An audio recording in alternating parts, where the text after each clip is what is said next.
भारत ने बनाई ऐसी दुर्लभ तकनीक जो पानी को सीधे बदल देगी पेट्रोल में। भारत के इस तकनीक को हासिल करने के लिए अमेरिका हुआ पागल। अब अरब का तेल का धंधा हुआ बर्बाद। पहली बार इस धरती पर हुआ इतना बड़ा आविष्कार। भारत की इस ताकत को देखकर ऑयल प्रोड्यूसिंग देशों में लगी आग। दोस्तों, आज भारत में एक ऐसा बड़ा आविष्कार हो गया है जो पूरी दुनिया को हैरानी में डाल दिया है। यही नहीं, बड़ी बड़ी डेवलपिंग कंट्रीज भी दंग रह गई हैं, क्योंकि अभी तक ये कंट्रीज केवल इस मशीन का प्रोटोकॉल ही बनाती रह गई हैं। इसकी मैन्युफैक्चरिंग तो दूर की बात है। वहीं दोस्तों, ऑयल प्रोड्यूसिंग देशों में तो इस तरह टहलका मच गया है जिसके बारे में पूछो ही मत। भारत की इस तकनीक ने तो पूरी दुनिया में बवंडर ला दिया है। अमेरिका तो इस तकनीक को पाने के लिए पूरी तरह से पागल हो गया है। वहीं जापान की बात करें तो जापान भी भारत को कई ऐसे ऑफर दे रहा है इस तकनीक के बदले में। दोस्तों, भारत जो यह तकनीक बना लिया है, जो यह दुर्लभ मशीन बनाई है, इसके आने के बाद बैटरी और पेट्रोल सभी का धंधा चौपट हो जाएगा। वह चाहे लिथियम आयन बैटरी हो या फिर सोडियम आयन बैटरी, सभी का मार्केट पूरी तरह से खत्म हो जाएगा। इसलिए चीन और जापान टेंशन में आ गए हैं। दोस्तों, जिस तरह पूरी दुनिया पेट्रोल डीजल वेस्ट व्हीकल्स को छोड़कर इलेक्ट्रिक व्हीकल्स की ओर शिफ्ट हो रही है, क्योंकि पेट्रोल डीजल की जो कीमत है वह आसमान छू रही है। इसके अलावा पेट्रोल डीजल से इस कदर प्रदूषण बढ़ रहा है कि हमारे एनवायरनमेंट को हार्मफुल गैसों ने पूरी तरह से जकड़ रखा है, जिसकी वजह से इंसानी जीवन बड़े खतरे में है। इसलिए पूरी दुनिया पेट्रोल डीजल का ऑल्टरनेटिव ढूंढ रही है। फिलहाल अभी बैटरी को इसका सबसे बड़ा ऑप्शन माना जा रहा है। इसलिए इलेक्ट्रिक व्हीकल्स का मास लेवल पर प्रोडक्शन हो रहा है। लेकिन दोस्तों, भारत सबके सामने जो तकनीक लाया है उसको देखने के बाद पूरी दुनिया इलेक्ट्रिक व्हीकल्स को छोड़कर भारत की तकनीक को अपनाने के लिए पागल हो गई है, क्योंकि भारत के इस तकनीक से सस्ता, किफायती और प्रदूषण रहित फ्यूल तैयार होगा। और ये फ्यूल ऐसा वैसा फ्यूल नहीं होगा, बल्कि पेट्रोल डीजल की अपेक्षा ज्यादा माइलेज देगा और तो और फ्यूचरिस्टिक भी होगा। यानी आने वाला समय सिर्फ और सिर्फ इसी फ्यूल पर डिपेंड होने वाला है। लेकिन दोस्तों, ये फ्यूल बनाना इतना आसान नहीं है। इसके बनाने की जो तकनीक है वह काफी जटिल है और भारत ने इसी क्षेत्र में बड़ी महारत हासिल कर लिया है। दरअसल दोस्तों, भारत ने इस फ्यूल को बनाने की जो तकनीक है, जो मशीन है, उसको काफी सस्ता और किफायती ढंग से तैयार कर लिया है। इसलिए चीन, रूस और अमेरिका हैरान हैं। दोस्तों, हम यहां बात कर रहे हैं हाइड्रोजन फ्यूल बनाने की तकनीक के बारे में। जी हां, हाइड्रोजन फ्यूल तैयार करने के लिए इलेक्ट्रोलाइजर की जरूरत पड़ती है और इलेक्ट्रोलाइजर की जो तकनीक है वह काफी जटिल है। हालांकि कुछ चुनिंदा देश जैसे चीन, अमेरिका, बेल्जियम और जर्मनी इलेक्ट्रोलाइजर को ऑलरेडी बना चुके हैं, लेकिन इनका जो इलेक्ट्रोलाइजर है वह उतना इफेक्टिव नहीं है, साथ साथ बहुत ज्यादा महंगा भी है। इसलिए ये देश मास लेवल पर हाइड्रोजन फ्यूल प्रोड्यूस नहीं कर पाते हैं। और यही दिक्कत अभी तक भारत में भी थी, क्योंकि भारत अभी तक इन्हीं देशों में बने इलेक्ट्रोलाइजर पर डिपेंड था। इन्हीं देशों से भारत में इलेक्ट्रोलाइजर इंपोर्ट होता था, जिसकी वजह से हाइड्रोजन प्रोड्यूस करना बहुत ज्यादा महंगा पड़ता था। लेकिन भारत ने इसका बेस्ट सॉल्यूशन ढूंढ लिया है। दरअसल भारत ने खुद आत्मनिर्भर होकर इंडिजेंस टेक्नोलॉजी का इस्तेमाल करते हुए खुद का इलेक्ट्रोलाइजर तैयार कर लिया है। ये कोई छोटी मोटी सफलता नहीं है, बल्कि बहुत बड़ी सफलता है, क्योंकि इसकी टेक्नोलॉजी बेहद जटिल है, जिसको बनाने में कई विकसित देश फेल हो चुके हैं। अब भारत ने इतिहास रच दिया है। भारतीय वैज्ञानिकों के कारनामों का लोहा पूरी दुनिया मान रही है। तो दोस्तों, पूरी खबर क्या है जानेंगे इस वीडियो में। आखिर वह कौन सी भारतीय कंपनी है जिसने इतनी जटिल टेक्नोलॉजी को विकसित किया है। साथ साथ यह भी जानेंगे कि इलेक्ट्रोलाइजर कैसे काम करता है दूसरे देशों की अपेक्षा। भारतीय इलेक्ट्रोलाइजर में ऐसी क्या खासियत है। इसके अलावा यह भी जानेंगे कि इससे भारत को क्या फायदा होने वाला है। इसके अलावा एक खबर और है जो इससे भी ज्यादा जबरदस्त है, उसके बारे में भी जानेंगे। तो दोस्तों, भारत के इस कामयाबी के लिए इस वीडियो पर एक लाइक तो बनता है। फटाफट वीडियो को लाइक कर दीजिए। दोस्तों, सबसे पहले यह जान लेते हैं कि इलेक्ट्रोलाइजर से जिस फ्यूल को प्रोड्यूस किया जाता है, यानी ग्रीन हाइड्रोजन। आखिर ग्रीन हाइड्रोजन क्या होता है? यह पेट्रोल डीजल से बेहतर क्यों है और इसे फ्यूचरिस्टिक फ्यूल क्यों कहा जा रहा है? साथ साथ इसे सोने चांदी से भी ज्यादा बेशकीमती क्यों माना जा रहा है?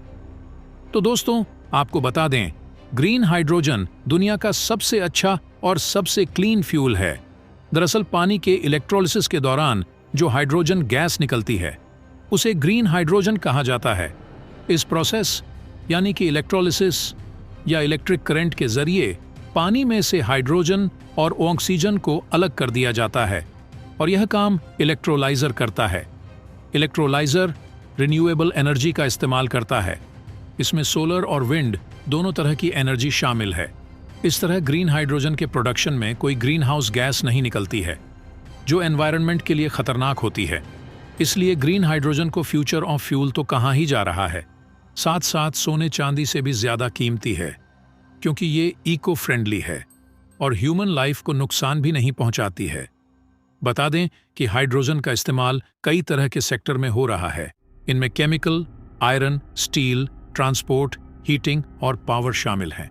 इस समय जितनी भी डेवलपिंग कंट्रीज हैं जिनके पास इलेक्ट्रोलाइजर की टेक्नोलॉजी है, उन देशों में 1% से भी कम ग्रीन हाइड्रोजन प्रोड्यूस हो रहा है क्योंकि इन देशों में ग्रे और ब्लू हाइड्रोजन ज्यादा प्रोड्यूस हो रहे हैं। क्योंकि ग्रीन हाइड्रोजन प्रोड्यूस करने के लिए इनके पास जो इलेक्ट्रोलाइजर है वह उतना पावरफुल नहीं है कि मास लेवल पर ग्रीन हाइड्रोजन का प्रोडक्शन कर पाए।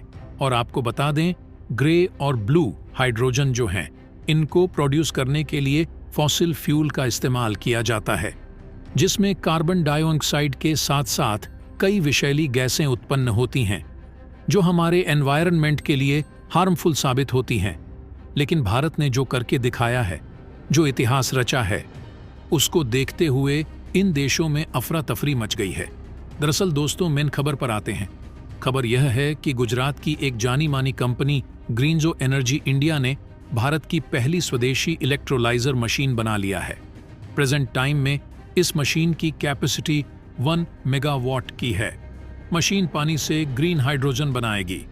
फिलहाल अभी तक भारत में हाइड्रोजन का प्रोडक्शन उस गैस से होता है जो कार्बन उत्सर्जित करती है, यानी यह एनवायरनमेंट को काफी नुकसान पहुंचाती है। इलेक्ट्रोलाइजर मशीन बनाने की यह फैक्ट्री साणंद में है। हालांकि इसका कमर्शियल प्रोडक्शन नवंबर में शुरू होगा, लेकिन गुजरात की धरती पर यह पहली मशीन है जो पूरी तरह से भारत में बनी है। मशीन द्वारा हाइड्रोजन और ऑक्सीजन दोनों को अलग किया जा सकता है। यह मशीन अल्कलाइज तकनीक से बनी है। ग्रीन हाइड्रोजन का इस्तेमाल heavy vehicles, plane, steel, petroleum, thermal plant कई जगहों पर किया जा सकता है। भारत 2030 तक 10 million metric tonne green hydrogen consume करने वाला है। वहीं पूरी दुनिया की बात करें तो पूरी दुनिया को 70 million metric tonne green hydrogen की आवश्यकता पड़ेगी। प्रेजेंट टाइम में चीन और यूरोपीय देश ही ग्रीन हाइड्रोजन मशीनों के सबसे बड़े एक्सपोर्टर बने हुए हैं। लेकिन अब भारत इनसे बेहतर टेक्नोलॉजी बनाकर इनके मार्केट को बर्बाद करने वाला है और बहुत जल्द भारत भी सबसे बड़ा ग्रीन हाइड्रोजन मशीनों का एक्सपोर्टर बनने वाला है। वहीं भारत सरकार ने ग्रीन हाइड्रोजन पॉलिसी जारी की है जिसके अकॉर्डिंग 2030 तक 50 लाख टन ग्रीन हाइड्रोजन के प्रोडक्शन का टारगेट रखा गया है। The energy and resource initiative यानी कि टेरी ऑर्गेनाइजेशन के अकॉर्डिंग 1 केजी ग्रीन हाइड्रोजन के प्रोडक्शन में 5 से 6 डॉलर यानी कि करीब 400 से 500 रुपये खर्च होते हैं।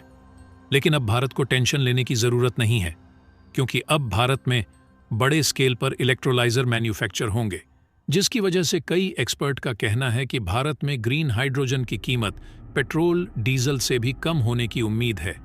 दोस्तों, दूसरी खबर यह है कि भारत ने मोतियों का शहर कहा जाने वाला तमिलनाडु का एक शहर थूथुकुडी में ग्रीन बोट प्रोजेक्ट लॉन्च किया है, जिसके तहत अब भारत में हाइड्रोजन से चलने वाले शिप्स को मैन्युफैक्चर किया जाएगा। इन शिप्स को Cochin shipyard limited company manufacture करेगी। इसके अलावा इस प्रोजेक्ट के तहत इंडिजिनस हाइड्रोजन हब पोर्ट और इनलैंड वाटरवे वेसल भी बनाया जाएगा। इस कंपनी ने ऑलरेडी एक हाइड्रोजन बेस्ड शिप बनाकर इतिहास रच दिया है, जिसका मोदी ने इनॉग्रेशन किया है। हाइड्रोजन बेस्ड ये शिप सभी मानकों पर खरी उतरी है। इसके पीछे मोदी सरकार का मेन मोटिव है ग्रीन हाइड्रोजन को बढ़ावा देना। इसके अलावा मोदी सरकार का टारगेट है कि भारत 2070 तक किसी भी हाल में पूरी तरह से जीरो मिशन वाली कंट्री बन जाए। दोस्तों, जिस तरह भारत इस क्षेत्र में बड़े शिद्दत से जुटा हुआ है और भारत की जो प्राइवेट कंपनियां हैं जिस तरह लगातार काम कर रही हैं, इसे ही लगता है कि भारत 2070 से पहले ही जीरो मिशन वाली कंट्री बन जाएगा। तो दोस्तों, बाकी इसके बारे में आपका क्या कहना है, कमेंट बॉक्स में जरूर बताइएगा। तो दोस्तों, जय हिंद, जय भारत।